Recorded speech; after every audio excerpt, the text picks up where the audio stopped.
Bonjour à toutes et à tous, je suis Virginie et je suis ravie de vous retrouver pour Recettes de prod les bons conseils saison 2.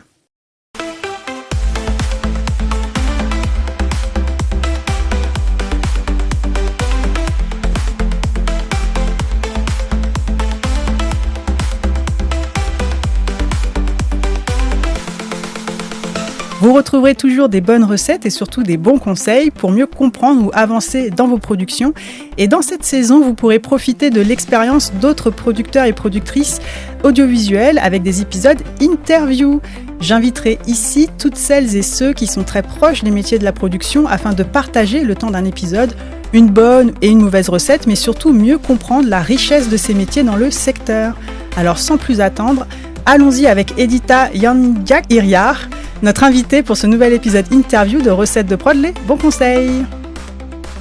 Productrice indépendante passionnée franco-polonaise, Edita Yanjak-Iriar est la fondatrice de la société de production Cometa Film, créée en 2008, et qui a à cœur de soutenir les nouveaux talents du cinéma et de la télévision européens et internationaux.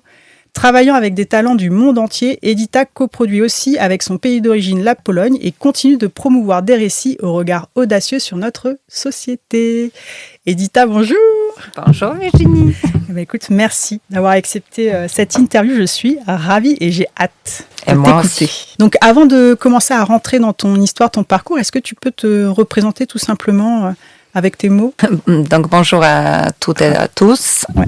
Donc je suis Edita Yanjak-Iriar, je suis productrice franco-polonaise avec une société créée en 2008 à Paris et ensuite en 2019 à Orléans, en région Centre-Val de Loire. J'ai produit d'une façon indépendante donc de plus que 15 ans. Je travaille dans la production depuis 20 ans. Donc c'est une expérience déjà qui date et qui a une longue et riche histoire. Et cette histoire change comme l'histoire du monde change parce que le cinéma, c'est pas une île déserte. On dépend de beaucoup de facteurs politiques, sociaux, humains, sociologiques. Donc mon métier a évolué avec le temps.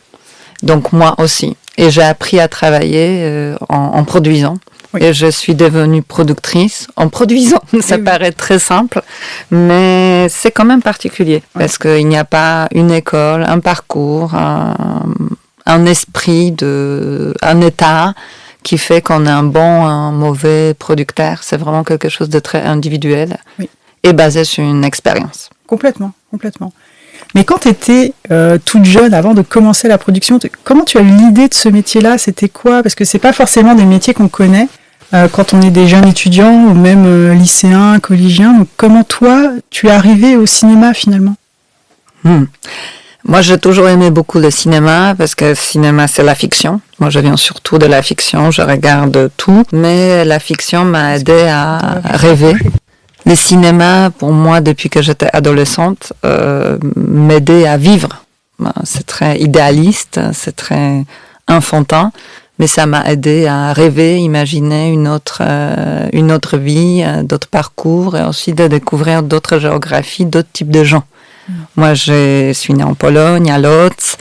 Voilà, j'avais une très belle enfance, mais le cinéma, j'étais toujours curieuse de quelque chose d'autre. D'autres univers. Oui.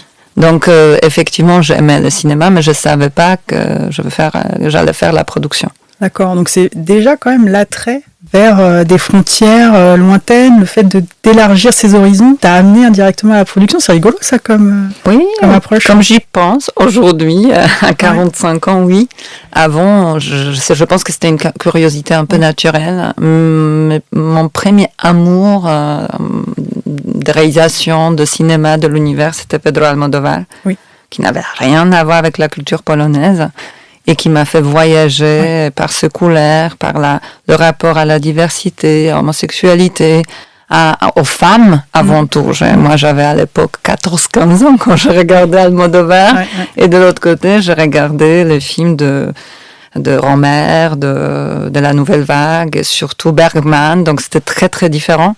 Et c'était pour moi un voyage pour découvrir un monde parce que je pense que le cinéma, c'est un miroir d'un monde, bien sûr, vu par un auteur, réalisateur, donc c'est un regard dans la fiction surtout subjectif, mais quand même, ça donne une vision. Oui, c'est sur des fenêtres, sur d'autres visions, d'autres cultures, d'autres manières d'appréhender la vie, finalement. Et c'est ça qui t'a attiré exactement vers le cinéma, l'audiovisuel. Et finalement, tu as fait quoi comme études avant de faire des études supérieures? À quel moment tu t'es dit, bon, là, ça y est, juste avant que tu te dises, là, je vais aller dans le cinéma, tu t'imaginais productrice? Comment? Parce que c'est quand même... Non, je ne savais pas ce que ça veut dire être une productrice ou un producteur en Pologne dans les années 90. Et moi, j'ai fait d'abord des études d'anthropologie de la culture. En fait, c'est assez spécifique en Pologne parce que il n'y a pas un équivalent en France. C'est des études à la fois de l'histoire de la littérature, du théâtre, de cinéma, mais la littérature est une base, c'est une littérature mondiale. Oui. C'est pas uniquement la littérature polonaise. Oui. Donc j'ai un master bac plus 5 le master d'anthropologie de la culture générale, on va dire comme ça. C'est comment comprendre les autres à travers les matériaux culturels. Oui. Et bien sûr, on se positionne, on se dirige vers le cinéma ou le théâtre au bout de 3 ans pour devenir probablement un journaliste ou un critique. Voilà. D'accord. Avec vraiment un œil hyper technique pour comprendre du coup les sous-textes, les sous-messages, etc. Tout à fait. Ah, c'est rigolo, mais c'est vachement enrichissant. Du coup, c'est quand même un vrai atout. Oui, je pense que, moi je dis toujours qu'ensuite je suis rentrée à l'école du cinéma de Łódź en Pologne pour faire la production. C'était un 3e cycle. À l'époque, il fallait avoir bac plus 5 de n'importe quel domaine pour ensuite faire la production. Et je pense qu'il y a quelque chose d'intelligent, d'intéressant dans cette façon de former les producteurs, parce qu'on était tous riches déjà de certaines expériences, de 5 ans d'études, de la vie. On était adultes. C'est vrai. Et ça nous a vraiment aidé de comprendre quel type de film on veut faire, comment on veut le faire. Ça a duré 2 ans. Et c'est une toute petite formation on était 8. Et il y avait un avocat, moi, il y avait un économiste, il y avait plein de gens très très différents. Et ça aide effectivement moi je pense que si j'avais fait que la production dans une école de cinéma, j'aurais pas pu produire. D'accord. Parce que, en tout cas, j'aurais produit peut-être autrement ou autre chose, ou pas du tout. Oui. Bon, là, tu avais du coup un regard large sur qu'est-ce que ça pouvait être finalement la production, quoi. Oui. C'était pas encore très conscient de ma part, surtout quand à l'école du cinéma de Łódź, on apprenait plus d'être producteur exécutif, au directeur de production, donc on était plus dans l'organisation, dans la gestion, et pas dans le développement ou le financement. Parce que c'était encore mon Dieu, je me rappelle plus quand est-ce que je finis l'école. Mais bon, c'était tout au début, on venait de rentrer en Union européenne, donc on connaissait pas encore de code. À l'époque, en Pologne, les producteurs, c'était des gens aisés, en 99% des hommes, ou des réalisateurs très connus, qui avaient des studios et finançaient de cinéma à travers le ministère de la Culture polonaise. Donc moi, je savais même pas ce que ça veut dire être un producteur, du tout. J'apprenais vraiment à devenir directrice de production, productrice exécutive, quelqu'un qui accompagne ce grand réalisateur polonais. Moi, je dis réalisateur, pas réalisatrice, parce qu'il y avait une seule.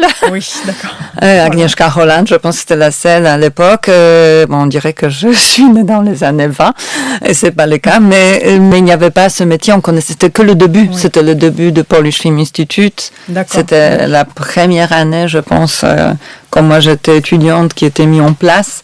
Avant, il n'y avait pas de fonds. Avant que l'Europe... n'intègre pas l'Europe, il n'y avait pas de fonds vraiment publics où on a pu postuler, demander de l'aide. Et puis commencer à développer une vraie économie. Tout à fait. L'économie n'existait pas vraiment.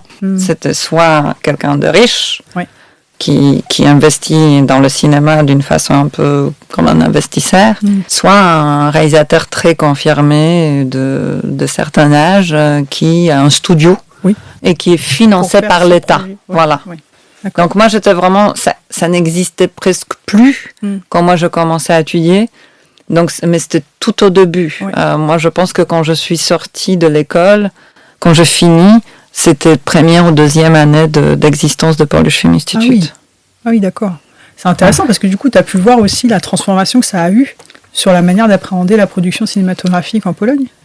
Pas beaucoup, parce qu'en fait, ce qui s'est passé quand j'étais en deuxième année, quand je passais la première année de l'école du cinéma de Lot, je fais un stage en France, au CNC. Oui.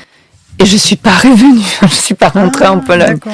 En fait, je fais un stage au département de court-métrage. Et ensuite, je me suis dit, j'ai déjà étudié 6 ans, il y a encore un an, j'ai vu que ici il y a des producteurs indépendants, il y a productrices indépendantes, qu'il y a tout un système. Et je me dis, ça aurait été bien que je puisse commencer à travailler. Et vu que j'étais au CNC, j'ai vu beaucoup de sociétés, je recevais des dossiers que je devais gérer. Donc, j'ai commencé à postuler pour faire un stage de longue durée. Et je me suis dit, la dernière année, ça aurait été bien que je puisse déjà travailler comme stagiaire, mais à plein temps. Et en même temps, essayer de négocier avec mon école si je pouvais finir les études. Ah oui. Et ce que je fais, à vrai dire, je trouve un stage chez Sylvie Piala au film du Ourceau. Et en même temps, je suis rentrée à l'école pour leur demander si je peux avoir un cursus individuel, un peu, sur mesure pour moi, pour que je puisse continuer déjà à travailler, commencer à travailler, parce que pas continuer, commencer à travailler, et en même temps avoir un diplôme. Oui. C'était pas si évident, parce qu'ils voulaient absolument que je reste, mais moi ils m'ont demandé de prendre une année sabbatique, de revenir après un stage, mais moi j'ai dit une fois que je sois partie. Je pense pas que j'allais revenir pour me mettre dans une classe et réapprendre des choses par cœur. Oui. Donc finalement, ils étaient d'accord. Ils ont dit ok, partez, mais il faut que vous reveniez tous les 3-4 mois pour passer des examens. Il faut que vous alliez un moyen. Voilà, bon, je me rappelle plus ce que c'était exactement. Ça date déjà il y a 20 ans. Mais en tout cas, je l'ai négocié avec mon école. Donc pendant 1 an, je travaillais à plein temps parce que c'était un stage très intense au film du Ourceau, et en même temps, je finis mes études à l'école du cinéma de Lot. Eh ben, bravo. Donc, tu n'avais pas le temps de t'ennuyer, quoi. Tu étais plongée direct dedans. Je travaillais 24 heures sur 24. Ça s'est bien passé? C'est là que tu as commencé à être mordu, vraiment? Oui. En fait, j'apprenais toujours le métier. Je connaissais pas du tout ce que ça veut dire être une productrice. Donc, je me suis retrouvée pas à faire le dossier et ne pas le recevoir quand je faisais à l'autre stage au CNC. Oui.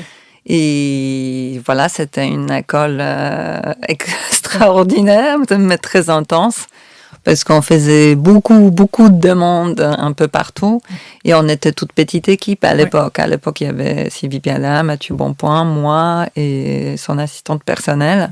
Donc on était vraiment, c'était tout au début. Sylvie venait de faire 2 premiers longs métrages. Donc voilà, on était très occupés, et moi j'avais cette chance de pouvoir apprendre avec une énergie déjà de fabrication, d'être vraiment tout de suite au cœur de la fabrication. Ah oui, c'est mieux, c'est concret. Oui, c'était très concret. Ça permet vraiment de mieux comprendre le métier et de savoir si ça nous plaît ou pas, finalement. Tout à fait. Donc, c'est là où tu t'es dit, ça me plaît bien de produire, pas encore tout à fait. On dirait que je le fais sans savoir pourquoi je le fais. Non, en fait, je continuais. Je suis pas partie de chez Sylvie tout de suite. Je continuais à travailler avec elle encore 2 ans. Ok. Et j'étais coordinatrice de production. Je m'occupais de beaucoup de films et de dossiers aux différents stades de production. Très souvent, c'était au moment de développement ou au moment de la post-production. Donc nous avons continué à travailler encore 2 ans ensemble. Et puis, vu que j'ai fait un peu un tour de tout le poste qui était possible au sein de la société à l'époque, en 2000, je pense que c'était en 2008 exactement, je décidais de partir parce que j'avais envie, à l'époque, j'avais une proposition de peut-être pouvoir s'associer avec un producteur français, parce que je voulais pas être seule au début. Je me dis c'est bien qu'on soit un duo. Donc je suis partie de chez Sylvie Piala pour cette association qui n'a pas eu vraiment lieu. On a essayé de travailler pendant 1 an, mais on n'a pas eu de même envie de cinéma. Moi, j'étais plus au début, lui était plus vers la fin. Donc, parce que c'est un métier où, voilà, qu'il faut vraiment faire un peu d'une façon inconsciente très souvent. À vrai dire, surtout au début, on est porté. Au début, dans quoi on s'engage vraiment, quoi. Oui, tout à fait. On l'a fait au fur et à mesure. On voit ce qu'on a.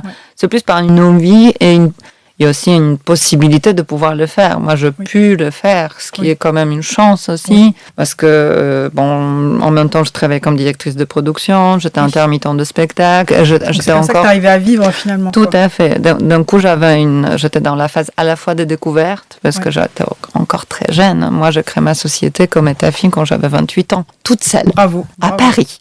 C'est possible. Voilà, parce que quand je suis partie de chez Sylvie, après, on a essayé de effectivement s'associer avec cet autre producteur, mais ça n'a pas pris. No hard feelings, comme on dit, parce que c'était très... Vous ne saviez pas non plus, c'était juste le temps de voir effectivement que vous n'aviez pas les mêmes visions. Non, pas les mêmes envies, à vrai dire, pas les mêmes aussi possibilités, parce que continuer à produire, je pense que c'est ça qui est le plus compliqué, de se dire, ok, je continue. Oui. Je m'arrête pas, je continue.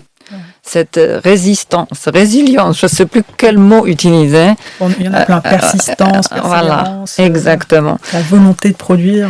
Voilà, c'est très très difficile, mais moi c'était le début. Donc moi j'étais encore plein d'énergie, plein de passion, et il y avait beaucoup de choses à apprendre aussi. Oui. Voilà. Et j'avais déjà le projet de court-métrage que je voulais produire. Donc effectivement, je me suis même posé la question quand ça n'a pas pris le travail avec l'autre producteur, et je me dis, est-ce que je me retrouve toute seule à créer une boîte en France, à 28 ans.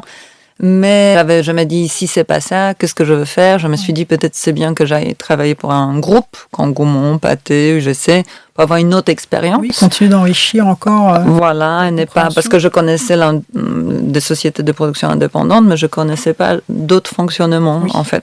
Et c'est bien d'avoir une vision large de paysage cinématographique. Et finalement, parce que j'avais déjà des auteurs que je suivais, des courts-métrages qui étaient développés, je me suis dit, ok, je crée ma société, je me lance. Voilà. Je tente. Top, bravo. Et ces premiers courts-métrages que tu as développés toi-même dans Cometa Film, comment tu les as trouvés? Comment ils sont venus à toi? J'essaye de me rappeler. Non.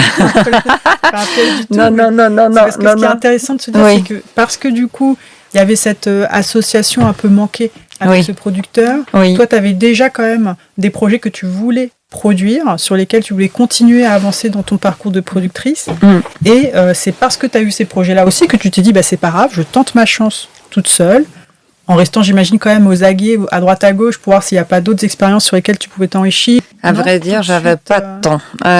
Parce que j'étais seule. Et c'était quand même un pays qui n'était pas le mien, parce que j'ai la nationalité française depuis, je pense, 8 ans maintenant. Donc je suis binationale aujourd'hui. Mais moi, je devais produire, en fait. Je vivais un petit peu dans ma bulle, et avec mes réalisateurs, le projet, et je me dis, il faut que ça se fasse. Voilà. Bravo. Donc moi, c'était économiquement parlant et stratégiquement parlant, je veux pas mentir, j'avais pas de stratégie du tout. J'avais pas de stratégie. Je voulais faire des films, je voulais raconter ces histoires de ce genre en particulier. D'accord. Parce qu'au début, j'étais très, je pense, sensible à la personnalité de l'auteur ou l'autrice. À vouloir l'accompagner, à vouloir tout faire pour pouvoir le faire, pour que ça existe, en fait. Donc, il n'y avait pas beaucoup de stratégie. Je pense que ça faisait partie aussi de mon évolution personnelle. On dirait que je suis dans un cabinet de psy, Virginie. Mais c'est vrai aussi, comme tu partes à l'étranger, et tu veux rester indépendante, parce que avoir une société à soi, t'as plus de choix. Il faut que ça marche. Et aussi, il faut que tu existes. Oui, c'est ça. Je veux pas créer une société pour me cacher dans une cave, enfermée à clé. Voilà, c'est une façon surtout pour une femme, une jeune femme de 28 ans, de prendre la place. Et en sachant que j'étais assez timide longtemps, mais je me dis, c'est comme ça que je vais apprendre. Je me suis forcée à apprendre, à me pousser dans mes limites, à connaître la culture, à connaître la langue, à connaître le système, à convaincre des auteurs pour travailler avec moi. Après, c'était très naturel. J'avais quand même, au niveau de rencontres avec des auteurs ou autrices, c'était toujours un hasard. Voilà, je pense que j'ai jamais écrit un mail à quelqu'un pour demander de le rencontrer. Donc c'est vraiment les heureuses rencontres, quoi. Voilà, c'était un peu vraiment, surtout au début. Maintenant, bien sûr, aujourd'hui, ça fait 20 ans que je travaille et plus que 15 ans, ça va faire 17 ans que j'ai ma société, donc je suis devenue plus stratégique. Tout a évolué. Ça, c'était ma petite enfance de productrice. C'est ma petite enfance de productrice, on va dire comme ça. Parce que je pense que le producteur grandit avec le temps. Ah oui, voilà. Complètement. Mais c'était très joyeux aussi. C'était très joyeux. Et mon premier court-métrage, Le rescapé de l'hippocampe de Julien Léca. D'accord. Je coproduis avec Mathieu Bonpoint, qui a travaillé avec moi chez Sylvie Piala. Donc j'avais cette aide aussi de la part d'un producteur plus confirmé, qui a coproduit un projet avec moi parce que c'était un projet qui s'est fait très vite, parce que c'était un projet de Canal+. À l'époque, il y avait cet appel d'offres des Canal, écrire pour, et nous, c'était pour une chanteuse, Juliette. Donc, nous avons écrit le projet pour elle, elle nous a choisis. Super. Donc, c'était extrêmement rapide. Je me rappelle que je créais ma société en avril. On a déposé un dossier en juillet, j'ai gagné un appel d'offres en août. C'était très, très, très, très vite. Super. Et le film, ensuite, il était montré à Clermont-Ferrand, en avant-première, et à Cannes, à la Semaine de la Critique. Donc, c'était vraiment très rapide. Je plongeais dans la fabrication, dans la production, dans la recherche de financement.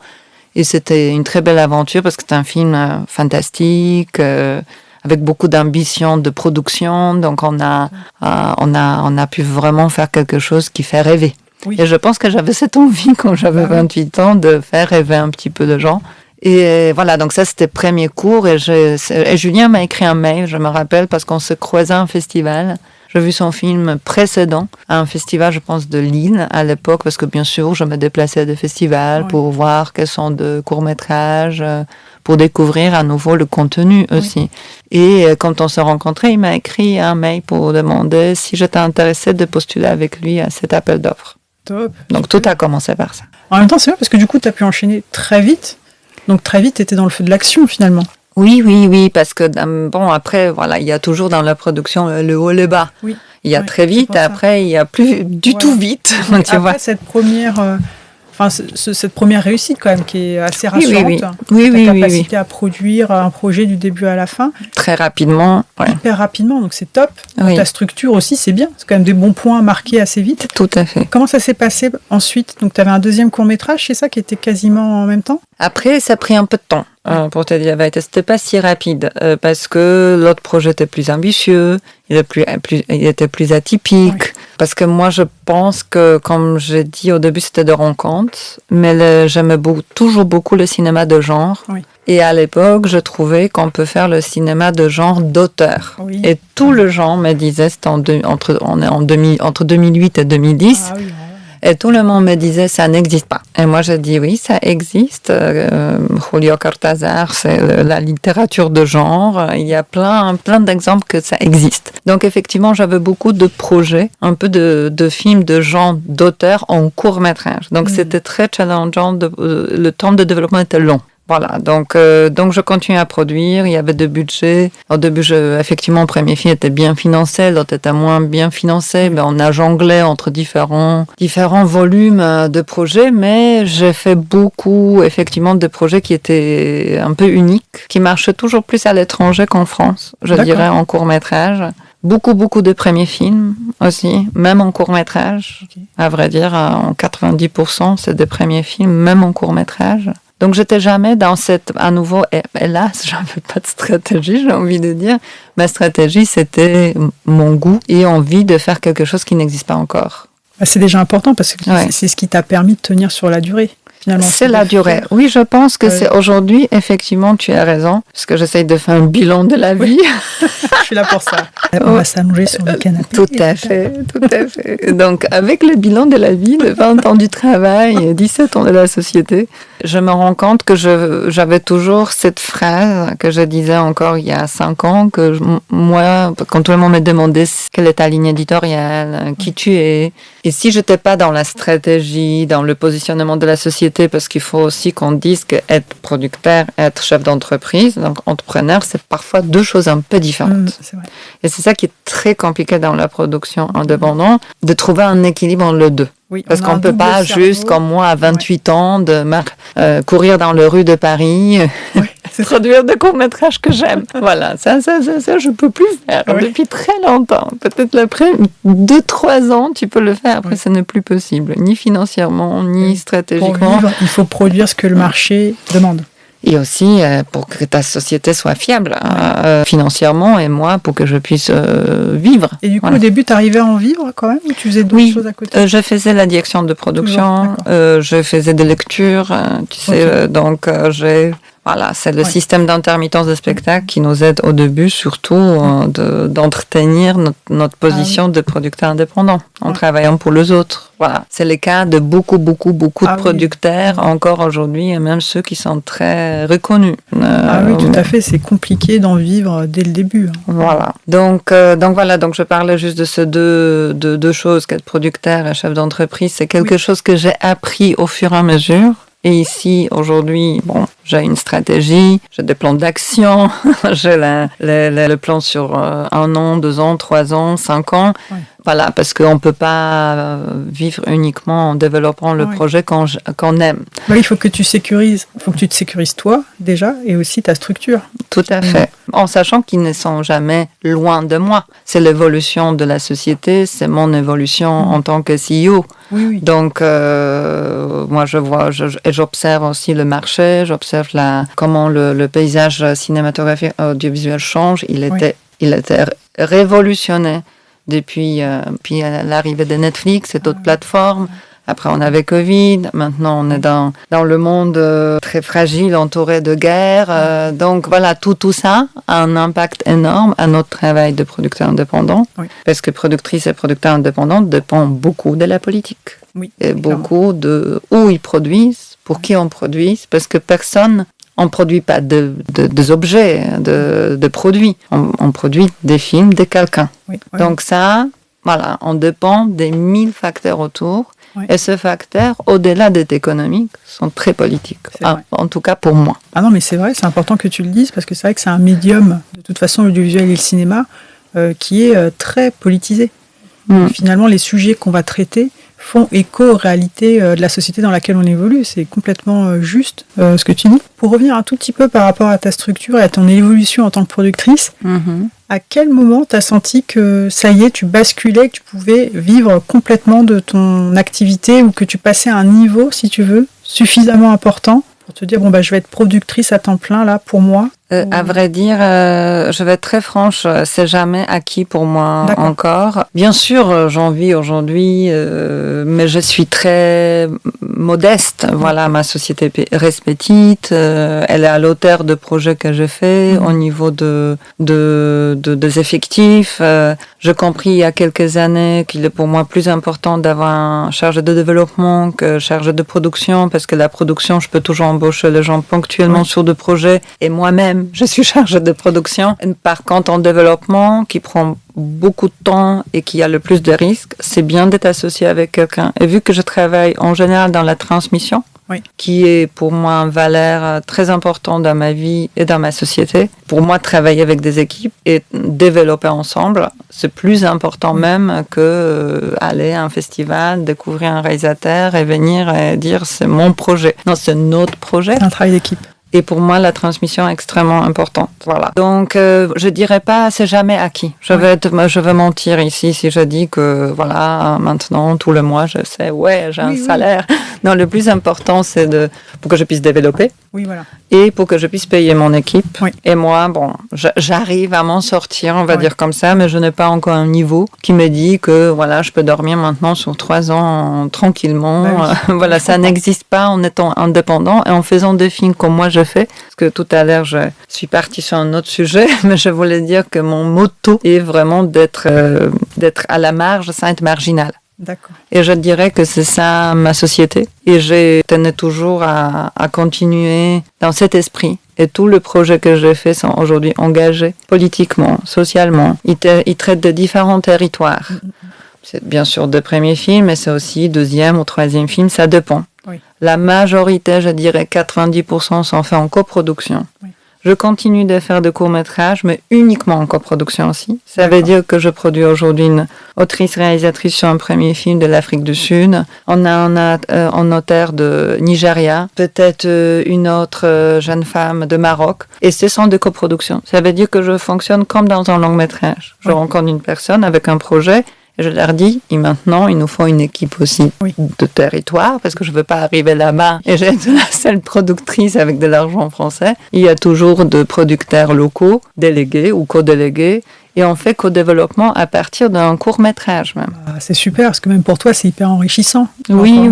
Ça permet de voir d'autres manières de faire, de penser, de travailler avec les humains, finalement. Tout à fait, et ça, je commençais bien sûr dans le long.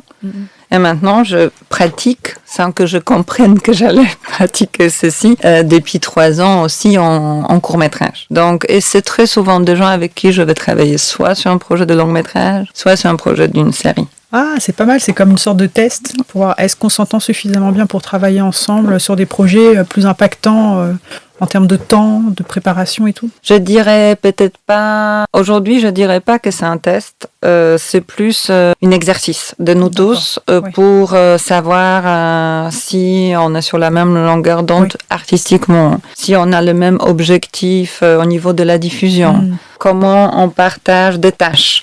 Parce qu'en coproduction, ce qui est très important, c'est un travail collectif. Donc même s'il y a un producteur délégué qui prend le risque, qui est producteur local, mais ça ne veut pas dire qu'il doit tout faire. Et ça ne veut pas dire aussi que les coproducteurs doivent disparaître dans la nature. En fait, c'est vraiment, tout le monde doit connaître sa place et faire tout pour le film. Moi, je pense que la coproduction qui marche le plus, c'est la coproduction qui travaille pour le film. Et pas du tout pour la France, la Belgique, je ne sais pas, l'Allemagne ou le Portugal. C'est vraiment pour le film. Et moi, je travaille toujours pour le film. Voilà. Oui, c'est vraiment important. Au final, c'est ce qui reste. De toute façon. Oui. Et en tout cas, si on ne travaille pas pour le film, je veux qu'une coproduction que tout le monde tirait vers soi. Mais c'est comme, c'est de ça qu'il y a la guerre après, dans le film et sur le territoire. Voilà. Donc, il faut que ce soit vraiment, le film doit être primordial. En fait, l'objectif de faire un film commun. Et du coup, quand tu as commencé à te déployer comme ça sur plusieurs coproductions à l'international et tout, j'imagine que c'est là que tu as dû aller aussi chercher des gens pour travailler avec toi, parce que toi, toute seule, avec un seul cerveau, j'ai envie de dire, à quel moment tu as commencé à t'entourer de ton équipe ? Que là, on voit bien ton parcours, on voit comment finalement, tu as commencé par le stage, tu as continué à travailler après pendant 2 ans, et là, tu t'es lancé dans ta structure. Sur des courts-métrages, on dit que c'est encore un peu gérable, même en coproduction. On peut avoir des stagiaires, des alternants ou des personnes qui vont venir comme ça ponctuellement renforcer. Mais quand on commence à avoir des territoires peut-être plus éloignés ou un volume plus conséquent de projets, j'imagine que c'est là où tu te dis, mince, il faut quand même que je me sécurise aussi moi-même dans ma structure. Oui. Alors, petit à petit, comment tu... Mais il y avait des gens qui venaient, partaient, ça dépend. Mais je pense que ce qui était le plus important dans la coproduction, et probablement c'est pour ça que je le fais, que je viens de réseau de EAVE, que je fais en 2019, et ensuite en 2021, je fais ACE Special Series. C'est pour le producteur, c'est un programme de ACE, mais un programme spécial pour le producteur confirmé dans le cinéma, dans la coproduction, qu'ils veulent s'orienter vers l'audiovisuel et faire aussi de séries et de projets audiovisuels. Vous mettrez les liens en description pour ceux qui veulent aller voir ce que c'est. Voilà, donc déjà à travers de ces 2 excellentes formations, je rencontrais beaucoup de gens. Et ça, ce sont de mes futurs coproducteurs. Et moi, je dis même au-delà de ça, c'est des partenaires. Moi, je ne considère pas de coproducteurs comme de gens qui arrivent avec un projet, ils me proposent, je ne sais pas, déposer un dossier dans 2 mois au Cinéma du Monde et on fait un film. C'est des gens que je connais depuis un moment. Je connais leur façon de travailler. Je connais pourquoi ils travaillent, pourquoi ils font ces métiers. Parce que je pense que c'est la première chose que je me pose aujourd'hui quand je rencontre quelqu'un sur des projets encore plus, on va dire, fragiles ou un premier film. Est-ce qu'on a un objectif commun ? C'est vraiment, il faut faire une petite analyse ici stratégique mais humaine pour savoir si ça peut marcher.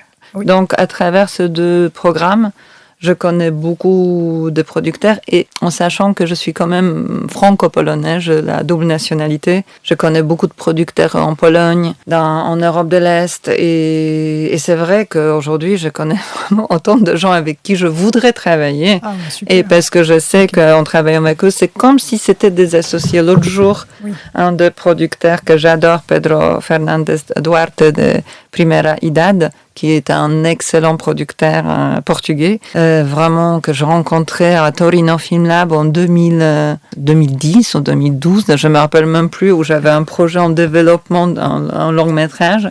Et je rencontrais là-bas, je me rappelle qu'il adorait le projet, mais il a dit, il n'a aucun argent à me donner au Portugal parce qu'il n'y a rien. Et on a sympathisé parce qu'on avait vraiment la même sensibilité. Envie de faire le film. Oui, la même sensibilité. Il n'a pas travaillé sur celui-ci parce que c'est un film franco-polonais, il n'y avait vraiment pas de place.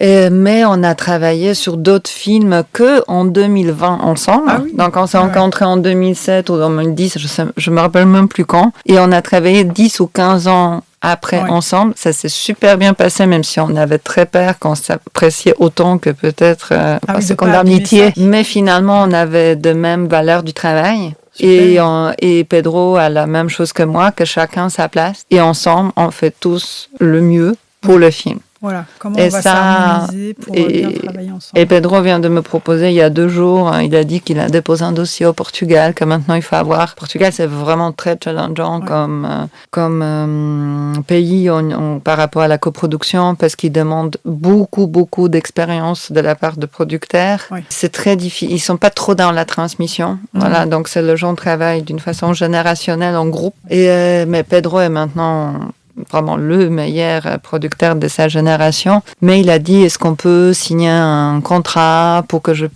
pour que le projet soit plus solide. Et il m'a déjà parlé de ce projet, de cette réalisatrice. Moi, je dis, je n'ai même pas besoin de lire le contrat. Je lui ai signé tout ce qu'il a voulu, que je mettais dans le film, je ne sais pas combien d'argent, parce que je sais que c'est lui qui est un valeur de ce projet. En fait, ce projet va exister si lui, il va le développer. Parce que c'est un premier long-métrage de quelqu'un de très talentueux, mais le développement, l'accompagnement sur un premier film d'auteur, c'est un travail à 4 mains, en fait, avec un producteur créatif, que Pedro est. Donc, tu sais, aujourd'hui, les gens que je connais, je leur fais confiance. Et moi, je suis comme ça en général, je fais confiance aux gens. Après, bien sûr, j'avais mes déceptions. Parfois, mon intuition m'a dit, c'est une très bonne personne, une excellente productrice et producteur, mais il n'a pas complètement ADN de Cometa Film. Parce qu'il y a quelque chose, tu vois, dans ce côté vouloir être à la marge sainte marginale. Tu vois, il faut avoir un esprit de pirate, en fait. Oui, c'est vrai. Et pas d'une princesse, voilà. Et j'adore les princesses. Mais tu vois, c'est pas le même... Oui, c'est pas la même approche. C'est pas la même approche. C'est pourquoi il y a autant de producteurs et autant de films très différents. Parce qu'il y a aussi notre personnalité dedans. Et moi, c'est plus des films des pirates. Voilà. Donc, je effectivement fais pas une franco-polonaise en France. Voilà. Donc, je me suis trompée aussi. Et je dis, c'est très dommage parce que c'est de super personnes, mais ça, on n'avait pas ça marchait pas. Donc, quand tu parlais de l'équipe, il y avait des gens avec qui je voulais créer à un moment donné une société pendant Covid où il y a plusieurs producteurs pour grandir, nanana. Mais voilà, je pense déjà, aujourd'hui, je me suis dit, il est très difficile d'intégrer une société qui existe déjà à un moment, je trouve, de 2 côtés. Voilà, de celui qui arrive et de celui qui est déjà là. Voilà. Et puis, je pense qu'il faut... Voilà, parce que tu crées cette identité. Moi, mon côté pirate, je ne savais pas que j'étais pirate. Tu vois, du tout. Je suis devenue pirate, en fait. Voilà. Donc, tu vois, c'est quelque chose de très personnel aussi. Tu vois. C'est une approche. C'est une approche. Comment... débrouillardise, quoi. Exactement. Il y a un projet, comment on va le faire? On va trouver des solutions. Pour moi, ce n'est pas possible que je ne le fasse pas. Oui, je comprends. Tu vois, je fais toujours tout le projet. Et quand quelqu'un me dit que on peut pas le faire, je dis c'est pas possible parce qu'on a créé ce personnage pendant 2 ans et demi. C'est impossible qu'il n'existe pas. Oui. Surtout que ce sont des projets politiques. Oui. Pourquoi je fais le cinéma indépendant, politiquement engagé, qui me coûte 1 an, 2 ans et demi de développement Après, avec un financement international entre 1 million à 3,5 millions, avec un algorithme, parce que la coproduction, c'est un Excel à beaucoup de lignes. Par exemple, Les Enfants Rouges dont tu as parlé, produit par Sébastien Husneau de la Luna en France. Et moi, j'étais productrice polonaise, parce que parfois, je suis aussi productrice polonaise de temps en temps. Mais ça dépend à nouveau qui le produit en France et c'est quoi le sujet, l'histoire. Mais il avait 25 lignes. Excel. Moi, je ne pouvais plus le regarder. Voilà, c'était tellement... Et ça fait que ces lignes se sont multipliées. Et tu as de différents règlements en France, en Belgique, en Tunisie, en UK, en Suisse. Tu vois, c'est vraiment la prise de tête énorme. Donc, je pense que au niveau des équipes, je dirais que j'avais le haut et le bas. Mais c'était la vie. C'est la vie. C'est parfois ça marche, parfois ça marche pas. Parce que parfois, des gens peuvent être excellents, mais ne pas correspondre à ton fonctionnement et film que tu veux faire. Et au niveau de producteur, je dois dire que l'expérience fait que je me trompe presque plus. Voilà, parce que je connais tous ces producteurs et quand je sens au premier rendez-vous qu'il y a une bonne énergie, que chacun respecte le parole de l'autre. À vrai dire, sur le long métrage, j'avais pas vraiment, par rapport au coproducteur, j'avais pas de mauvaise expérience. Technicien, tu vois, comme ça arrive. Mais ça, on peut pas... Il y a un mauvais casting, nanana. Mais le coproducteur, que pour moi sont des partenaires, des associés, je dirais même avec certains, mais d'un autre pays, dans une autre société. J'ai de la chance aujourd'hui de travailler beaucoup avec des femmes. J'avoue que je travaille aujourd'hui beaucoup avec des femmes. C'est bien. Voilà, majoritairement, avec de l'expérience, voilà, de la vie et de la production. C'est pas de la chance, parce que quand on écoute ton parcours et aussi qu'on se rappelle du coup de ton bagage quand même universitaire, inconsciemment on se rend compte quand même que t'as ta grille de critères de sélection, même si c'est sur des valeurs humaines, tu vois, pour savoir justement comment bien t'associer avec des personnes dont tu sais que justement le schéma de valeurs, le système de valeurs va pouvoir s'harmoniser avec l'ADN de ta structure, mais même toi, ton approche humaine de cette collaboration, de ce travail en équipe. C'est juste que comme ta grille, je dirais, de critères de sélection est très claire, ça va vite, quoi. Enfin, tu sais tout de suite si ça va le faire ou pas, pour que ce soit vraiment gagnant-gagnant avec tous les partenaires. Mais je voudrais rassurer tout le monde qui nous écoute que c'est de l'expérience. Que je le savais pas au départ. J'avais une intuition.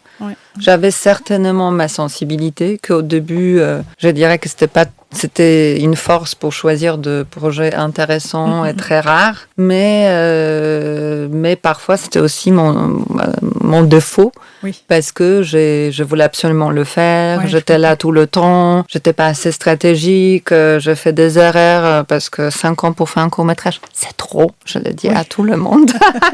Et ça m'est arrivé, voilà, donc, mais je me dis, c'est pas possible que ça marche pas. Donc voilà, mais ça c'est quand on a entre 27 et 30 ans, je dirais, après on se calme un petit peu, voilà, quand il faut payer les impôts. Voilà. Et de la société. Donc voilà, donc je pense que c'est devenu... je suis devenue beaucoup plus stratégique avec le temps, l'âge, ce qui est, je pense, normal. C'est lié, comme tu l'as dit, à ton expérience, à force d'expérience. Tu sais aussi repérer les projets qui vont pouvoir se faire plus rapidement dans le temps. La bonne organisation, le bon timing. Bon timing, exactement, parce que ça, c'est très important en production. Moi, je sais que certains films que je fais, ils sont bien, ils sont allés à un grand festival. Je dis, si on l'avait fait 2 ans plus tôt, il aurait été dans un bon moment de fonctionnement du monde. Parce que ça aurait parlé beaucoup plus aux gens avant Covid ou après Covid.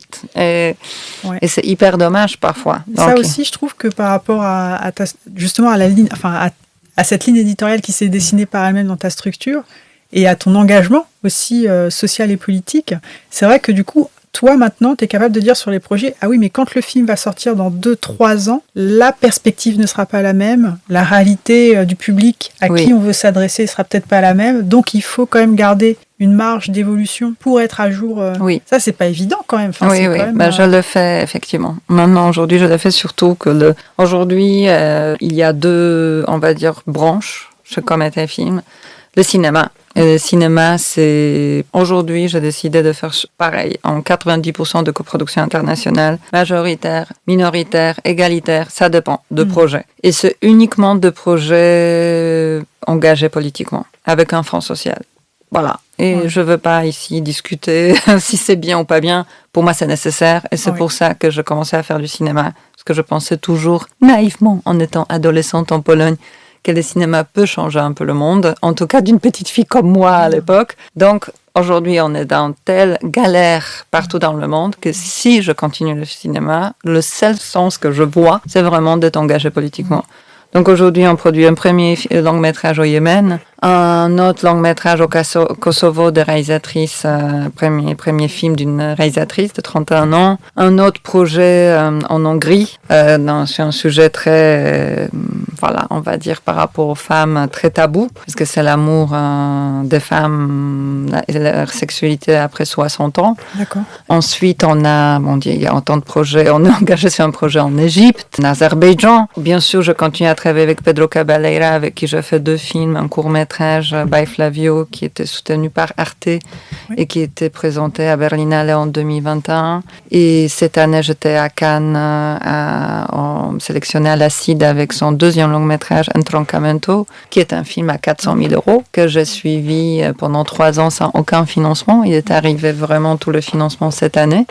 Mais j'ai jamais abandonné ce projet parce que je sais que c'est une équipe fiable, un réalisateur que je dirais que c'est un Ken Loach portugais de 31 ans, meets Andra Arnold. Voilà. Et moi je dis, ok, ça part de gênes, de leur situation compliquée dans le banlieue lointaine de Lisbonne, et aussi de la façon comment c'est dangereux de l'oublier, parce que c'est eux qui peuvent voter les extrêmes. C'est vrai. De droite, voilà. Et pourtant, c'est un film à la fois un film social, à la fois un film de gangster. Donc, je suis restée quand même toujours dans cette envie de faire à la fois de films de genre et à la fois de films d'auteur. Parce que le film de Kosovo, c'est une thriller familial dans la part de la masculinité toxique et sur de la fratrie qui se bat pour un territoire. Donc ça nous fait beaucoup penser à ce qui se passe partout ailleurs parce que c'est une allégorie, en sachant que la guerre en Yougoslavie, c'était pas si longtemps. Moi, je me rappelle, j'étais au lycée, au début de lycée, et maintenant, à vrai dire, on a oublié, mais c'est tout ce qui se passe ailleurs. Ça a commencé là-bas, en ex-Yougoslavie, au Yémen. Bon, je n'ai pas besoin d'en parler plus, mais c'est une dramédie romantique avec un fond social, parce que je veux toujours que le public puisse trouver un code pour comprendre ce monde qui vient de loin. Et le cinéma de genre aide à cela. C'est super ce que tu fais parce que je trouve que c'est vraiment, pour moi aussi, je te rejoins complètement là-dessus, la vraie force de la production cinématographique et audiovisuelle, c'est ça, c'est d'avoir finalement des formes de narration qui servent à la fois un fond pour faire réfléchir le public ou pour le toucher en plein cœur pour qu'il se questionne sur les vrais sujets ou pour vraiment avoir une vue de ce qui se passe juste à côté de chez eux et qu'on ignore peut-être. Et c'est finalement avoir cette approche narrative, esthétique, artistique, mais qui sert quand même aussi une cause sociale et politique au grand public, quoi. Tout à fait. Même si c'est un film de festival, mais bon, pour le film d'Entroncamento, malgré son côté guérilla, on a un très bon vendeur international. Maintenant, je suis en discussion avec des distributeurs français qui sont plus, on va dire, distants sur le sujet parce que ça vient de loin. Et moi, je leur dis que ça vient pas si loin. Moi, j'habite à Saint-Ouen. Ça change voilà, ça dépend où on habite. Ça dépend de zone of interest, si j'ai envie de citer un grand film de cinéma. Voilà, donc, si on fait du cinéma d'auteur, surtout que cette année à Cannes, je pense que pour la première fois depuis des années, j'ai vu des films engagés politiquement, sincères, qui s'intéressent à l'humain à nouveau et pas à soi-même. Donc, je pense que vraiment, si on le fait pas maintenant, je sais pas comment c'est possible de continuer à faire du cinéma dans le monde actuel. Non, mais je suis d'accord, puis on en a besoin, en fait. Bon, bien sûr, c'est pour ça qu'on a fait ce cinéma d'auteur ne peut pas parler que de nous et notre petite vie. Donc, et deuxième branche, juste pour finir, c'est l'audiovisuel. Et les séries, et ça, je développe depuis 5 ans. Et en fait, j'essaye de créer de passerelles entre les deux. Ce que j'ai appris dans l'audiovisuel, j'applique au cinéma de Yémen, voilà, pour qu'il soit plus accessible. Et c'est que je sais faire en cinéma d'auteur, donc développer des personnages, leur psychologie, leur parcours, j'applique à l'audiovisuel. Donc maintenant, on a dizaines de projets audiovisuels, de séries et de films pour l'audiovisuel et on est au début de notre activité de le lancer dans le monde qui est complètement différent, mais que j'ai étudié ces derniers 4 ans parce que c'était complètement autre chose et je trouve qu'il y a la place pour les deux. Oui. Le problème que peut-être on a un peu raté ces côtés de passerelle commune il y a, je sais pas, 7 ou 8 ans, qu'on est allé dans nos camps cinéma audiovisuel et c'est un peu dommage parce qu'aujourd'hui je sens qu'il y a un vrai besoin. La frontière est plus poreuse, quoi. Oui. L'agent de l'audiovisuel cherche des réalisateurs de cinéma. Oui. Maintenant, il faut aussi amener de contenu que ce réalisateur de cinéma ait envie de faire. Oui. Voilà, en sachant que c'est l'industrie. Donc, si c'est un projet de New Romance pour les jeunes, il faut faire New Romance parce que c'est ça que Broadcaster veut. Oui. Mais on peut quand même ramener un personnage, un parcours, une réalité avec une résonance du monde actuel et raconter quelque chose par New Romance sur la vie aussi. Ça va pas être le niveau du Festival de Locarno, mais ça peut plaire beaucoup au-delà de frontières de Paris. Complètement. Voilà. C'est un bel exercice, je trouve, de narration. Tout à fait. Et surtout sur la durée. Parce qu'on n'est pas sur 1 heure, 2 heures avec un point de vue d'un auteur. On est sur 7, 8, 10 heures avec différents points de vue selon le personnage. Oui, c'est ça. Et moi, je trouve ça passionnant en développement. C'est encore plus riche, finalement, sur aussi tous les sujets qu'on peut aborder dans le programme. Tout à fait. Super, bravo. Mais du coup, je me rends compte aussi en t'écoutant que tu as aussi cet œil très particulier sur le développement. Donc, j'imagine, tu disais que tu avais un chargé de développement ou une chargée de développement pour vraiment t'accompagner là-dessus, parce que tu sais que c'est aussi le point stratégique pour être sûr qu'après, on ait les bons calendriers pour bien amener les projets à terme. Mais toi, est-ce que tu aimes faire ça quand même? C'est-à-dire avoir ce... Oui, et d'abord, le premier chargé de développement, il a rejoint Cometa il y a 3 ans. Et c'était la première fois que je l'ai fait. J'étais très contente de ce fonctionnement. Parce qu'en fait, le chargé de développement, il ne travaille pas seul, enfermé dans sa chambre, en train de lire et écrire des notes d'intention. Voilà, à la place des réalisateurs. Non, c'est vraiment une collaboration avec des auteurs et surtout la productrice. Parce que chaque projet qu'on développe, il faut qu'il soit positionné. En fait, le développement sans positionnement n'a aucun sens. Même le film le plus d'auteur au monde, il faut qu'il ait sa place quelque part dans la carte du monde à partir de développement.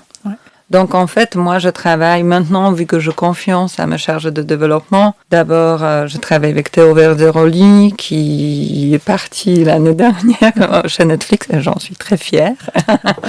Et maintenant, je travaille avec une jeune femme, Yemi Chabi, qui a un parcours très international, qui a travaillé pendant 4 ans chez Coproduction Office à Berlin et qui est multilangue et multiculture et elle a une grande sensibilité et curiosité. On travaille vraiment, on travaille depuis un an ensemble et on a fait de petits tests pour savoir si on voit le projet de la même façon. Et maintenant, je délègue de plus en plus et j'interviens au moment où je sais que c'est stratégique. Par exemple, V3, je suis à V1 et je reviens à V3, V2 ils font celle. Voilà, je suis là-bas et ça me décharge beaucoup parce que vu que le développement était toujours extrêmement important dans le travail de chez Cometa Film, ça me prenait, on a rigolé que c'est une société de développement et pas de production parce qu'on passait 80% du temps en développant. Donc maintenant, pour moi, c'est plus important parce que la production, pour moi, organiser, trouver des gens bien, je m'inquiète pas, à vrai dire, pour ça. Par contre, développement, il faut une sensibilité. Il faut comprendre si c'est Cometa ou pas Cometa, combien du temps ça va prendre, pour qui on le fait. Dans l'audiovisuel, c'est avant qu'on commence. Il faut savoir pour qui on le fait. Est-ce que c'est pour telle ou telle chaîne? Et dans le cinéma, c'est plus de savoir, est-ce que c'est un projet qui... C'est vrai qu'aujourd'hui, beaucoup plus qu'il y a par exemple 5 ans, je regarde la question de public. Beaucoup, beaucoup plus. Parce que je me suis dit, ce film de Yémen, comment faire en sorte pour que ça soit... Ça, j'ai appris un petit peu de plateforme locale globale. C'était pas con ce qu'ils ont inventé. Voilà, pour voir comment pour donner de la lumière au Yémen. C'est ça l'objectif au final. Parce que sinon, il va être mis dans une niche de la niche des niches. Donc, on revient à nouveau en moto de Cometa Film. on est à la marge sans être marginal. Oui. Voilà. Oui, oui. On veut pas être marginal. Voilà. On veut être dans la lumière. Voilà, même si on fonctionne autrement et on traite de sujets qui ne sont pas de grand public. Non, mais c'est très clair. Et en plus, comme tu expliquais les choses, en fait, ce qui est top, c'est qu'on voit vraiment ton fonctionnement. Donc, tu as cette chargée de développement qui te permet de te soulager sur l'accompagnement des auteurs, des talents, Oui. sur le développement des projets. Les équipes de production qui sont recrutées au bon moment, une fois que tu sais que tu as le budget pour pouvoir lancer les fabrications. Et toi, du coup, tu peux faire ton job de productrice, c'est-à-dire de rester hyper à l'écoute du marché, des partenariats, des nouveaux systèmes de financement, d'aide, etc. Pour pouvoir dire à la chargée de développement, par exemple, ce projet-là, est-ce qu'on ne peut pas le bouger dans notre cartographie entre l'audience, les acheteurs, les publics, etc. Et on va le déplacer là, il y a une fenêtre de tir, on y va. On adapte les calendriers et hop, du coup, tu fais ton job de productrice beaucoup plus sereinement. Sereinement, je peux être plus dans la stratégie, le soir, à l'écoute, à la recherche aussi. Tout à fait. Et quand on voit des auteurs ensemble, le lendemain, je dis, écoute, ils sont super, mais ça, c'est dans 6 mois, ça, c'est maintenant. Voilà. Donc, tu te concentres sur ça. Nous faisons ensemble le deuxième rendez-vous, comme ça, je pop-up un petit peu, j'arrive et je vois ce qui était fait jusqu'à maintenant sans mettre la pression ni stress à personne, mais tu vois, ça crée une sorte d'énergie qui a une finalité. Oui. Parce que je pense que pour les auteurs et les autrices, ce qui est très compliqué, c'est ne pas savoir comment ça marche la production, très souvent, et d'être dans le flou, type on va écrire pendant 6 mois, 1 an, 2 ans, on va déposer un jour à l'avance sur recette.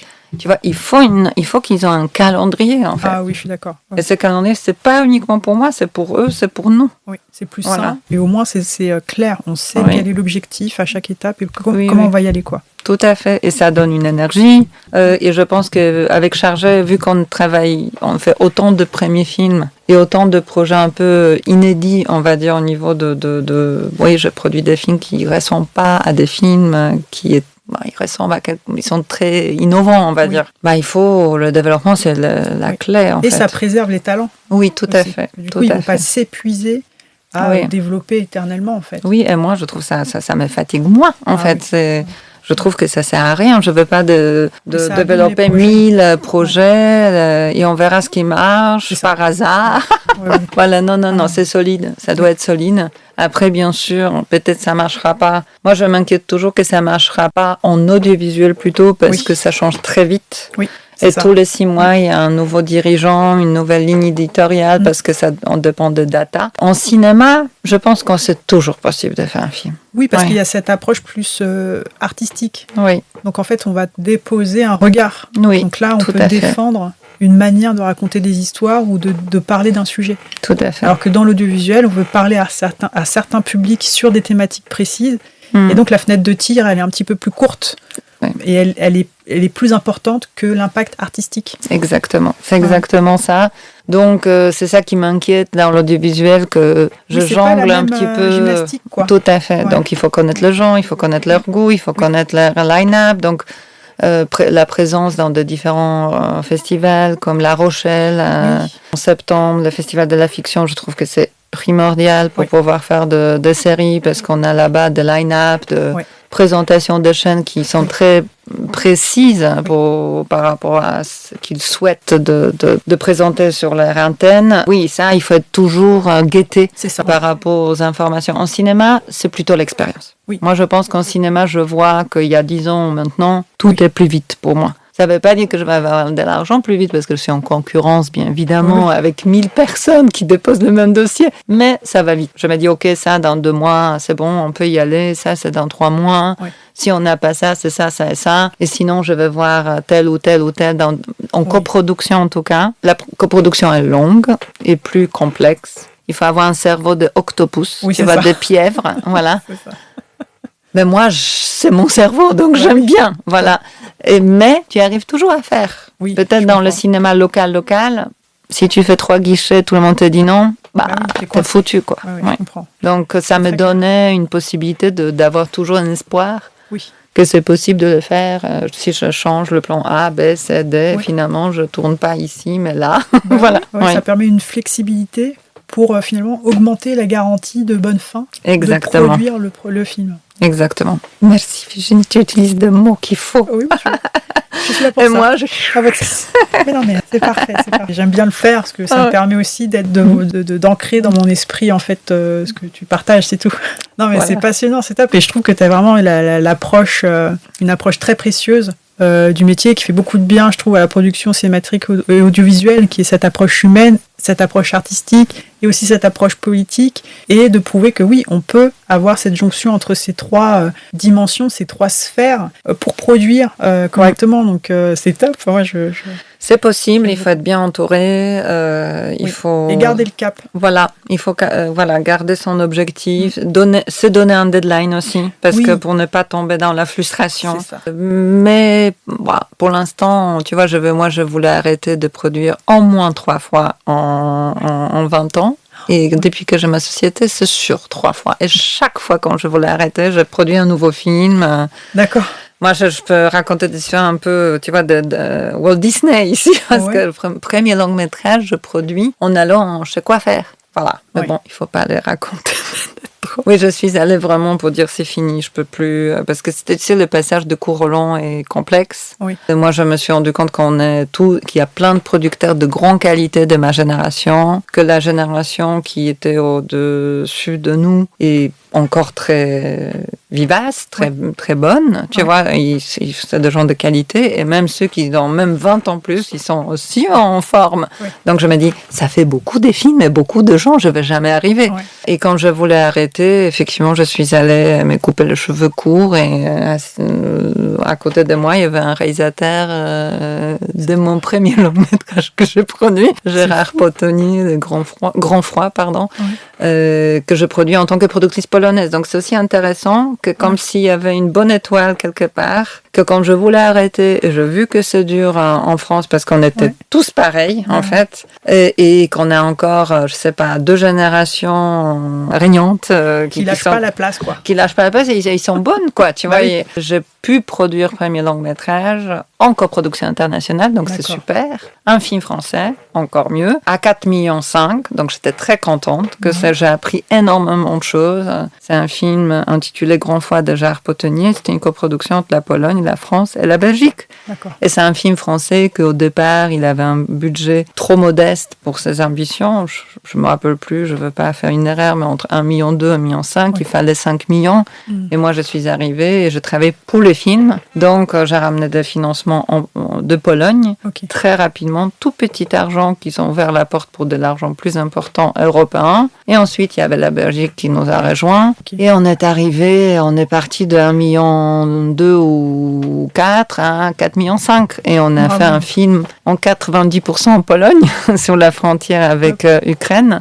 C'est un film qui est très français, mais c'est pas du tout un hold-up. C'est vraiment une coproduction et tout le monde a trouvé sa place et tout le monde a trouvé son gain. Oui. Parce que le film a pu se faire uniquement parce que c'était une coproduction européenne, parce que c'est un film français écrit par un réalisateur français, scénariste français, basé sur un livre français, avec des comédiens français. Il y avait Jean-Pierre Bacry, Olivier Gourmet, ça, il est belge, et Arthur Dupont. Mais on a tourné 10 jours en Belgique et la reste, donc plus que 30 jours en Pologne. Donc la Pologne a pu exister grâce à la fabrication, la Belgique grâce à Tac Shelter, et la France parce que c'est un film français, donc il y a un fonds de soutien.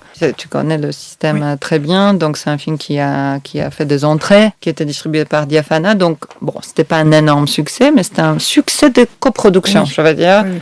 Et l'unique possibilité pour que le film existe, parce que c'était un premier film. Ouais. Et là, tu t'es dit, je vais pas abandonner la production. Ah, voilà. Et ça, c'était en 2015, tu vois. Et chaque fois, je dis, mais bon, en tout cas, ça m'a pris 2 ans, voilà, pour pouvoir le fabriquer, faire, me délocaliser en Pologne. Voilà.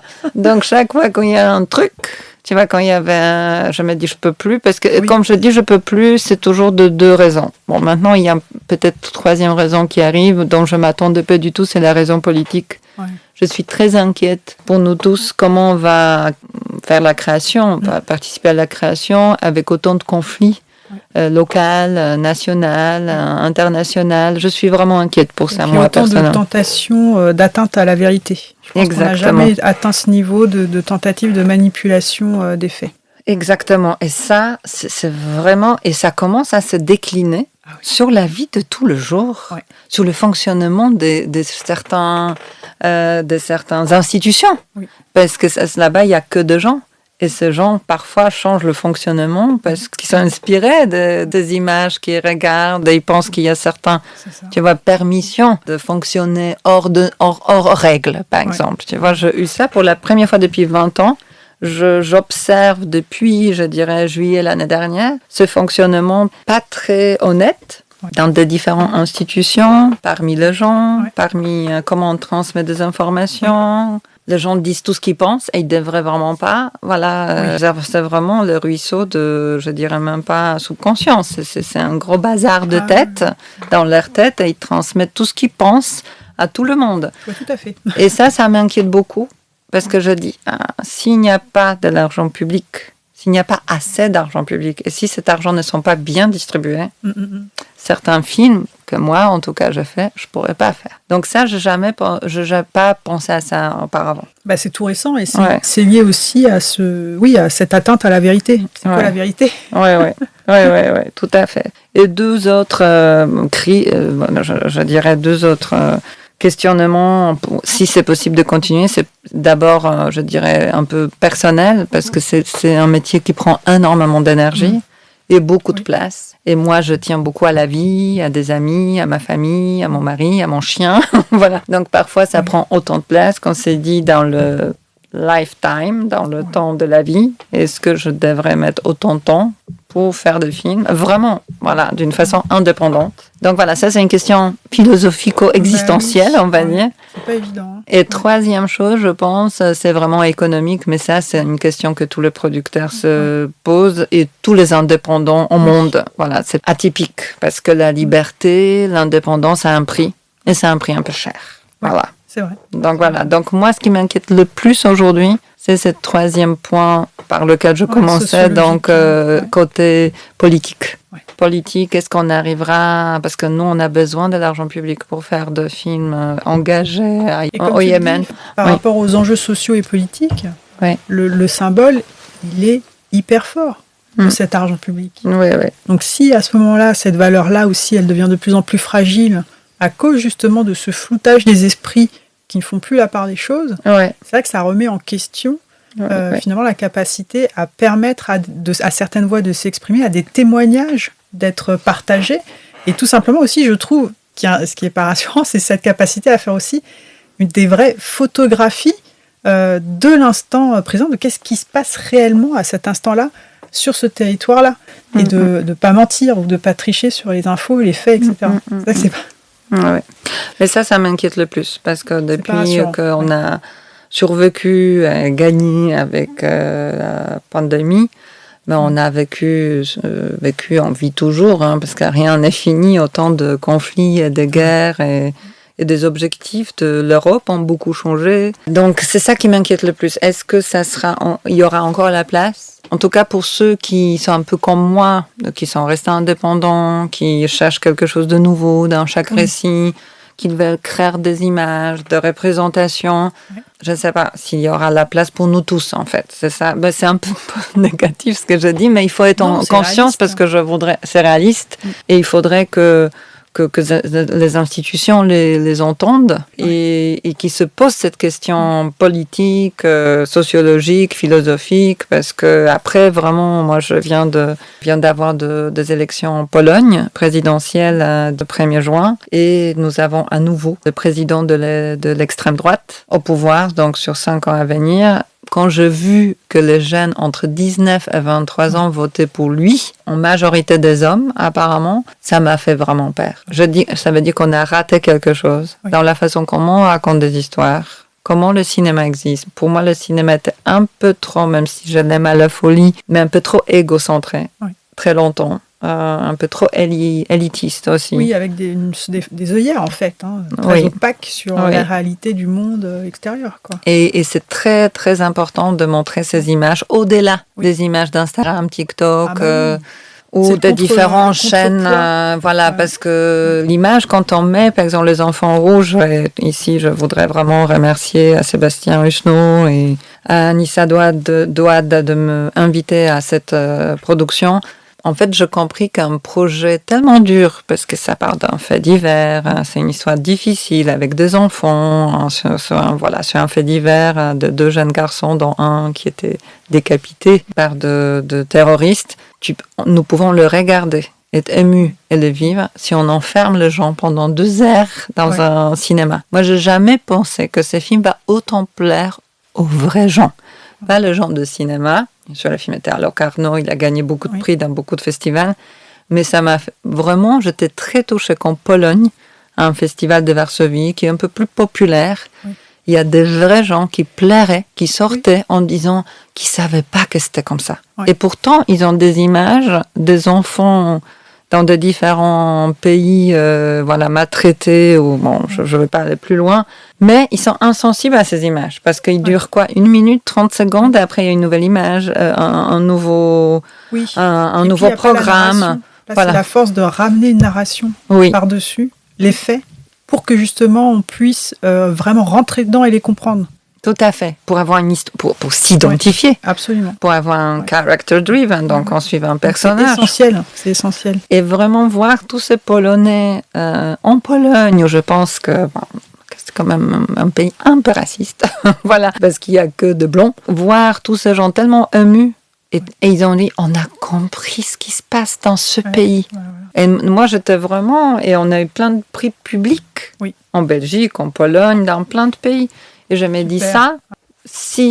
dis waouh, si c'est sacré, c'est des gens qui votent ensuite, vous voyez.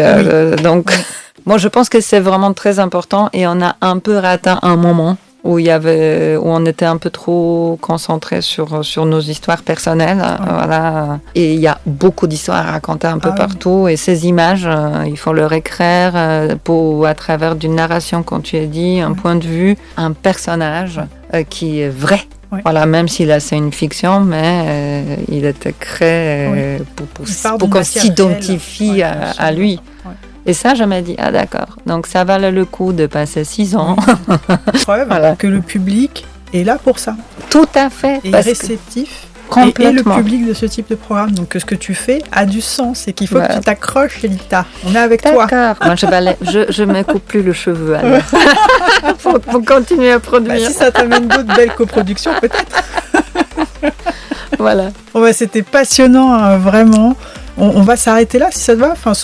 Moi, j'ai trouvé ça vraiment super. Et puis, on va suivre ton travail de très près. Je mettrai tous les liens en description pour que les personnes puissent aller voir ce que tu fais, les bandes annonces des films qu'on a cités dans l'interview. Je vous invite vraiment à suivre le travail d'Edita, à aller voir les productions qui sont vraiment de très grande qualité, et à soutenir justement ces films qui utilisent un médium formidable, que ce soit le cinéma ou l'audiovisuel, et qui mettent surtout la narration au service de causes et de sujets qui sont là pour amener la société plus haut, pour nous élever ensemble, tout en passant du bon moment quand même.